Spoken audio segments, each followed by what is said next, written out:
మన సిఎంఆర్ జ్యువెలరీలో శ్రావణ స్వర్ణోత్సవం అన్ని రకాల 22 క్యారెట్ హాల్మార్క్ బంగారు ఆభరణాలపై గ్రాముకు 888 రూపాయల వరకు తగ్గింపు. ఉత్తరప్రదేశ్ ప్రభుత్వం కీలక నిర్ణయం తీసుకుంది. 60 ఏళ్లు పైబడ్డ మహిళలకు ఉచిత బస్సు ప్రయాణం కల్పించే పథకానికి యోగి ఆదిత్యనాథ్ కేబినెట్ ఆమోదం తెలిపింది.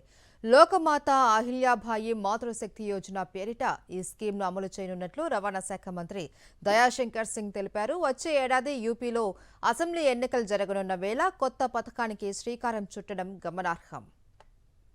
యూపీ రాష్ట్ర రవాణా శాఖకు చెందిన అన్ని బస్సుల్లోనూ ఈ ఉచిత ప్రయాణ సదుపాయం లభిస్తుందని మంత్రి తెలిపారు. దీనివల్ల సుమారు 1 కోటి మందికి లబ్ధి చేకూరుతుందని చెప్పారు. ఆధార్ కానీ ఓటర్ ఐడీ కానీ చూపించి ఉచిత ప్రయాణ సదుపాయాన్ని వినియోగించుకోవచ్చు అని పేర్కొన్నారు. ఇందుకోసం ప్రతి నెల 22 కోట్ల రూపాయలు వెచ్చించనుంది ప్రభుత్వం. మరిన్ని అప్డేట్స్ కోసం ఛానల్ ను సబ్స్క్రైబ్ చేయండి. నోటిఫికేషన్స్ కోసం బెల్ ఐకాన్ పై క్లిక్ చేయండి.